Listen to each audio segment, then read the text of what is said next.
si mag wa gone Allahu akbar yàllay buur bi sañ fi lu ne moo sàkk ñépp te mooy kii jël si mag wa gone lu man di xew dañu naan alhamdulillah ngir yàlla mi lu mu def daa gën ci kenn ku ne lu man di xew dañu naan alhamdulillah ngir yàlla mi lu mu def daa gën ci kenn ku ne Seexul Karimun Sëriñ Bass Anta Ñaŋ ibnu Maam Cerno Birahim la buur jël yóbbu ci naani Seexul Karimun Sëriñ Bass Anta Ñaŋ ibnu Maam Cerno Birahim la buur jël yóbbu ci naani yaakaar ju rëy dem na Seex Bass aka baax tale wet te doon na ñépp ci boppam ñépp daan ko gane yaakaar ju rëy dem na Seex Bass aka baax tale wet te doon na ñépp ci boppam ñépp daan ko gane xameewuloon dëkk ak gan mag ñi ak gone yi góor ak jigéen ku ne naan sëñ bi ci man la gëne xameewuloon dëkk ak gan mag ñi ak gone yi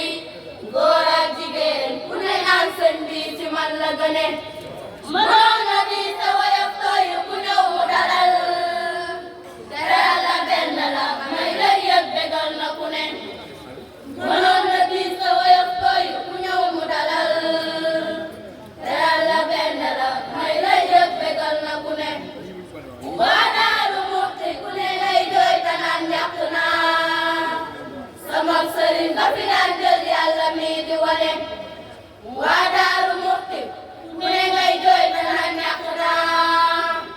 sama sëriñ ba fi daan jël yàlla mi di wane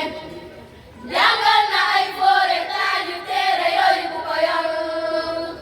doo sànku doo sànke ñu ngay def ni rahmaani jàngal na ay foore taaju téere yooyu bu ko yor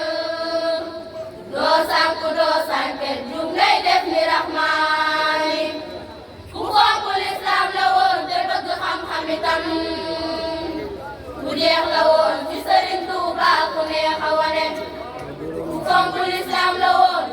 te bëgg xam-xam itam ku jeex la woon ci Sëriñ Tuuba ku neex a wane ca biir këram la defoon jàkka di julli juróom di jàng Qur'aan akay tafsiiri aaya yu ne day yaa ko raxal ja Seex Maalim ni wuutu ko tey yal na fi toog ba matal la mag yu baax ya naroon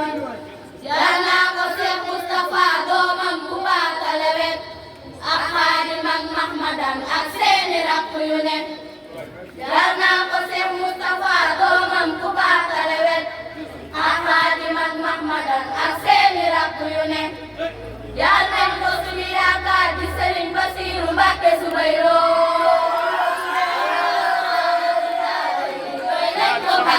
yal nañ ko suñu yaakaar di Sëriñ Basiiru Mbàkke Subayro waa Saadatul Daarayni doy nañ ko Mbàkke fu ne yal nañ ko suñu yaakaar di Sëriñ Basiiru Mbàkke Subayro ak waa